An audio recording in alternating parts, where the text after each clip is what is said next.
Alors bonjour, dans la dernière vidéo, je vous parlais de vente additionnelle et je vous ai donné 5 points en fait pour pouvoir améliorer vos ventes en fait et pourquoi c'est important en fait, comment est-ce que vous pouvez développer votre chiffre d'affaires avec les ventes additionnelles et plutôt que de rechercher des nouveaux clients. Alors je vous ai mis le lien dans la vidéo précédente dans la description, vous pourrez la retrouver. Et aujourd'hui, je vais vous donner, pour un peu compléter ça, je vais vous parler un petit peu de mon expérience pour compléter en fait ces ventes additionnelles et je vais vous donner 7 actions pour améliorer ces ventes. Et en bonus, je vais vous donner un petit, le dernier point, ça sera la méthode en fait la plus importante qui va vous permettre d'améliorer et qui va vous permettre d'avoir de super résultats. Alors tout de suite, je vais commencer par la première. Alors la première, pour augmenter ses ventes additionnelles, c'est de mettre en avant des produits maison. Pourquoi des produits maison? Ben, c'est beaucoup plus simple en fait de vendre ça. C'est vrai que si vous préparez, je sais pas, un cocktail maison, c'est beaucoup plus intéressant pour le client. Si vous avez votre propre recette aussi, si vous avez des desserts ou des choses comme ça qui sont maison, en fait, vous avez beaucoup plus de chances de les vendre parce que déjà, vous allez mieux les mettre en avant, vous allez mieux les mettre en valeur et vous allez être beaucoup plus convaincant que de vendre un produit standard du commerce. Et vos clients vont penser qu'ils vont passer voilà, et qui sont un peu privilégiés de découvrir ça. Et donc pour eux, ils vont être beaucoup plus tentés en fait de tester votre produit. Voilà, ça c'est le premier point. Donc les produits maison, c'est super important. Puis si vous en avez déjà, n'hésitez pas à en rajouter. Ou si vous en avez pas, commencez tout de suite à essayer d'en ajouter un ou deux. Je sais pas, vous pouvez commencer par un cocktail par exemple, où vous pouvez faire le cocktail devant les gens pour leur faire un peu avoir un peu d'animation. Et voilà. Alors je passe tout de suite au deuxième point. Le deuxième point, c'est de proposer un vin du mois. Alors ça, c'est une technique connue, mais en fait, on la met pas souvent en place. On se dit, ouais, c'est compliqué, j'ai déjà assez de vin.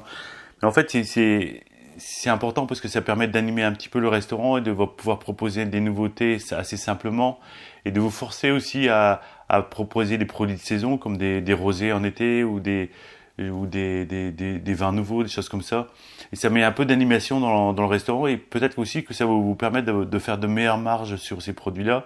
Alors évidemment, les vins du mois, moi je déconseille de les mettre sur les tables comme on voit souvent des ventes un peu forcées. Je trouve pas ça super moi, mais vous pouvez simplement voilà, les proposer.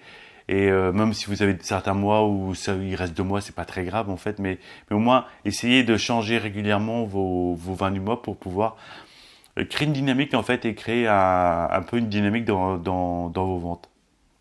Alors le troisième point, c'est de proposer aussi un cocktail du jour ou un apéritif du jour. Alors ça, vous n'êtes pas obligé de le faire le lundi, mardi, mercredi, jeudi. Vous pouvez juste choisir un jour ou deux dans la semaine où vous avez plus de fréquentation. Ou si vous pouvez, faites-le tous les jours. Ça peut être bien aussi. Ou vous pouvez faire aussi un cycle en fait sur une semaine où tous les lundis vous proposez ça, tous les mardis vous proposez le même cocktail ou sur un mois. Enfin, essayez de trouver une méthode simple en fait. Au début, ça va vous demander un petit peu plus de travail, mais au bout d'un moment, en fait, ça va être automatique. Et c'est vrai que ça crée aussi une dynamique. Les clients ont l'impression qu'on prend beaucoup plus soin d'eux. Ils se disent voilà, si ça bouge ici, vraiment, ils aiment ce qu'ils font. On voit qu'il y a des forces de proposition et ça intéresse beaucoup les gens. Alors le quatrième point, c'est de suggérer des eaux à la commande plutôt que de laisser les gens vous demander de leur apporter une carafe d'eau. Moi, je conseille ça. C'est vrai que ça peut paraître pousser un peu la vente, mais je trouve ça important parce que voilà, c'est vraiment une vente qui peut être importante, même si ça ne marche pas à chaque fois. Ça ne marchera pas à chaque fois, mais vous allez augmenter vos ventes si vous proposez à chaque fois. Et au début, ça va être un petit peu difficile. C'est comme tout. Les premières fois, c'est toujours compliqué. Mais au bout d'un moment, on prend l'habitude et voilà, ça devient l'automatisme et on a je sais pas, les bons mots. On finit par trouver les bons mots, finit par trouver la bonne méthode en fonction des clients. Et finalement, on leur propose sans en avoir l'impression une bouteille d'eau, pardon, et plate, gazeuse. Enfin, trouvez les techniques que vous voulez, essayez des nouvelles peut-être pour pouvoir vendre plus. Et même vous pouvez aussi animer un petit peu votre carte d'eau en proposant des nouveautés, des nouveautés par exemple. Alors le cinquième point, c'est de proposer systématiquement un café ou après le dessert. Alors ça, je vois ça, moi, quand je vais au restaurant, quand on ne me propose pas un café, je trouve ça hallucinant. Bon, ça existe de moins en moins, mais on le voit toujours. Proposer un café après le dessert, je trouve ça super important. En fait, ça fait partie des choses, je pense, que les clients aujourd'hui attendent. Et s'ils n'en veulent pas, ils vont vous dire non, tout simplement. C'est pas compliqué. Mais si on le propose pas, on a l'impression que voilà, on est pressé que vous partiez, ou enfin le client a l'impression qu'on veut le mettre dehors. Et alors que non, souvent la timidité entraîne un peu comment dire, des mauvaises réactions en fait, enfin c'est mauvaise interprétation plutôt de ce qu'on veut faire. Et en fait, on proposer un café après le dessert, ou même proposer un deuxième café après le premier café, si vous voyez les gens traînent un petit peu. Je trouve ça, voilà, je trouve ça bien parce que si le client est bien, voilà, peut-être qu'il va accepter. Ça marchera peut-être pas encore à chaque fois, mais de temps en temps, vous allez faire une vente en plus. Ensuite, demander toujours au client s'il souhaite un apéritif, c'est exactement la même chose, c'est exactement le même point. En fait, c'est comme les eaux, c'est comme le café. Essayez de vous forcer au début, et au bout d'un moment, ça va venir tout seul. Et ça va venir dans les phrases, ça va venir dans les mots. Ça va être, voilà, ça va être comme étape 1, étape 2, étape 3. Vous allez sortir ça naturellement. Les habitudes, c'est de plus en plus facile toujours. C'est toujours dur au départ, et à la fin, c'est de plus en plus facile. Et enfin, le dernier point, c'est de placer vos produits pendant les événements. Les placer, ça veut dire les mettre en avant, ça veut dire faire des ardoises, ça veut dire faire des affiches, ça veut dire les mettre sur le bar, ça veut dire, voilà, c'est essayer de les présenter. Si vous avez un nouveau cocktail, essayez de le présenter sur le bar pour pouvoir, voilà, attiser la curiosité des gens, et même peut-être offrez-le à une première table, comme ça le serveur va passer devant les autres, ils vont se demander ce que c'est, essayez d'animer un petit peu les choses comme ça. C'est vraiment placer les produits pour que les gens soient attirés. Alors évidemment, il y a d'autres points, c'est essayer de proposer des nouveautés, surprendre un peu vos clients. Comme je disais tout à l'heure, essayer de rajouter des eaux qui sont un petit peu plus, voilà, tendance aujourd'hui. Il y a des eaux santé, il y a des eaux un peu surprenantes. Même si elles coûtent assez cher, votre marge sera d'autant plus grande. Et en fait, les gens sont toujours curieux en fait de nouveautés. On adore tous des nouveautés. Et c'est pour ça qu'il faut absolument en fait jouer sur ce point-là. Pour moi, c'est un point super important. C'était pas, pour moi, c'est pas le plus important, mais c'est presque le plus important en fait. C'est essayer de relancer les choses, de faire des nouveautés, de créer une dynamique en fait pour pouvoir donner l'impression qu'on recrée toujours les choses, quoi. Et les gens, la monotonie, en fait, on déteste ça. Et même si par habitude on va toujours dans le même restaurant, on s'attend à ce qu'ils innovent un petit peu. Alors vous pouvez aussi faire des packs. Bon, tout le monde connaît les menus. Les menus, on met entrée, plat, dessert. Vous pouvez faire des packs, c'est-à-dire, enfin des packs, c'est un peu voilà, c'est-à-dire vous mettez des boissons avec des entrées ou des boissons plats, ou essayez de rajouter un petit peu voilà, des produits couplés en fait pour pouvoir augmenter un petit peu l'addition, augmenter un petit peu le panier moyen. Regardez un petit peu comment ils font dans les chaînes de restaurants.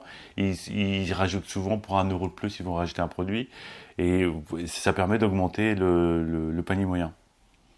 Et alors le point que je voulais donner, enfin ce que j'appelais un bonus, voilà. Ce qui est important pour moi, c'est de mesurer en fait les résultats. Vous devez absolument trouver une technique pour mesurer vos résultats. C'est-à-dire que vous devez savoir d'où vous partez aujourd'hui. Par exemple, vous devez savoir quel pourcentage bon, évidemment, la méthode pour mesurer les résultats, elle peut paraître un peu compliquée, parce que si vous n'avez rien, ça paraît un petit peu compliqué. Mais par exemple, vous pouvez mesurer combien de café vous vendez pour un chiffre d'affaires. Vous pouvez mesurer avec votre caisse le pourcentage de boissons qui sont vendues par rapport au chiffre d'affaires. Ou vous pouvez mesurer un nombre de bouteilles. Vous pouvez mesurer le nombre de cocktails. Et vous allez avoir des surprises en fait en mesurant ça. Enfin moi par exemple, on s'est mis à vendre des bières plus artisanales comme ça. On s'est mis à vendre des cocktails, plus de cocktails sans alcool. Et c'est vrai qu'en mesurant en fait ces résultats, on obtient, enfin quand on mesure quelque chose, tout ce qu'on mesure s'améliore. Donc n'hésitez pas à mesurer, même si vous n'avez pas de la bonne méthode aujourd'hui, commencez par quelque chose, même d'un peu brouillon, mais commencez par mesurer quelque chose pour pouvoir voir un peu l'évolution. Si vous voyez que le pourcentage de vos ventes additionnelles augmente, ou même que votre panier moyen, même tout simplement mesurer votre panier moyen, si votre panier moyen augmente, vous avez déjà une première mesure.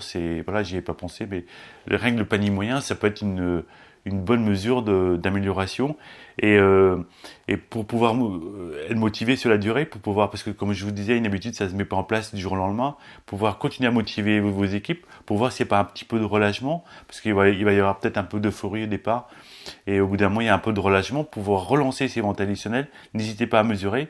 Et en fait moi j'utilise un outil pour ça, je vous mets le lien dans la description en dessous. En fait, c'est un outil qui permet de mesurer en fait les ventes et en fait je récupère en fait les données de la caisse parce que souvent les caisses enregistreuses n'ont pas d'outils vraiment pour mesurer les ventes. C'est plutôt les caisses enregistreuses, c'est plutôt des outils pour mesurer la TVA, pour mesurer les dépôts en banque, mais pas pour analyser les ventes.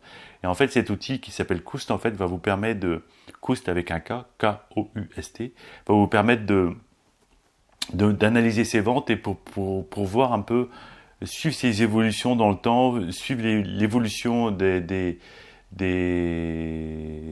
voilà, de ces ventes additionnelles, des vins, des cafés, des eaux, pour pouvoir mesurer les résultats et rester en fait, enfin améliorer son chiffre d'affaires. Voilà. Merci d'avoir regardé cette vidéo et je vous dis à bientôt.